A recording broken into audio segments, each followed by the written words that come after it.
So I was a competitive swimmer for 8 years, and it was the biggest part of my life. Whenever I walked down the hallways in school, people would point at me and say, "Oh, that's Mia, the girl who swims." And whenever I thought about my future, swimming always had something to do with it. Whether it was swimming in college or in the Olympics, I knew I was always going to be swimming.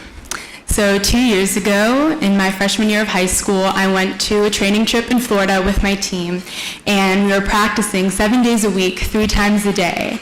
And about halfway through that week, I started feeling a pain in my shoulder. And I got out and told my coach, and he told me to just swim through it, that it would get better. So I kept practicing, and the pain didn't go away. And when I came back to the city, my dad took me to the doctor's office, and I went through the big MRI machine, and I was in his office waiting, sitting on the table, and my hands were sticking to the paper that I was sitting on because I was so nervous about what he had to tell me.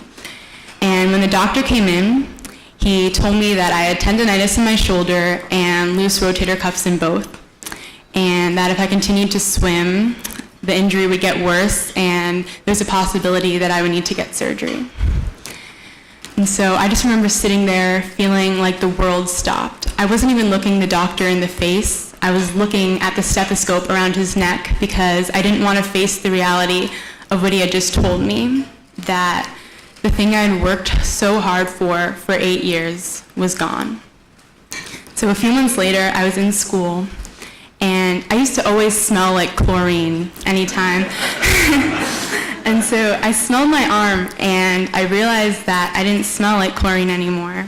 And that's when reality really hit me, that I wasn't a swimmer anymore. So that day I went home and I had nothing to do. I was so used to going to school, going to practice, coming home and doing homework, and always having something to keep me busy. And so a few days later, I was at the gym, and I saw this weird machine in the corner. It was hidden behind all the other machines, and the only people I ever saw use it were some old guys who were just flailing around. And so I went over to the machine, and I started using it. Horribly wrong, but it was still so much fun. And I realized that I didn't have this pain in my shoulder that I had gotten so used to while swimming. And so I went home, and I looked it up, and I found out it was called an erg, and that it was for rowing. And people have been telling me that I should try rowing my entire life. They're like, "Oh, you're tall, you should be a rower." But, I never thought about it seriously because I always had swimming. So I went to my mom and I asked her what she thought about rowing. And she pulled out her computer, opened it up, and on Safari there was a tab open to the Row New York website. And she said to me, "Oh, I didn't want to pressure you into anything, but I thought you might just like to check this out." And so I looked at the website, and it looked pretty cool. And so she called over to New York and spoke to some guy named Tom, and he said that I could come and watch one of the practices.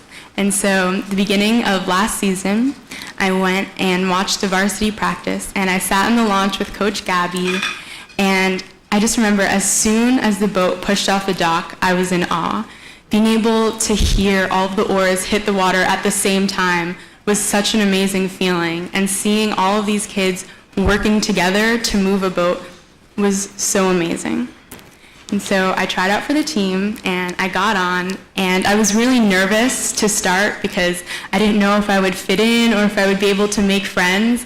But as soon as I got into practice, everyone was so welcoming and so nice to me, and I immediately felt like I belonged. And now I've been on the team for a year, and my teammates already feel like family to me. And swimming was a team sport, but in the end of the day, it's only for you. You're swimming just so your times are fast and just so you can get ahead. But with rowing, you're rowing for the other people in your boat, and you can't row a boat without everyone else who's sitting behind you. And I used to be known as the girl who swims, but now I'm known as the girl who rows. Thank you.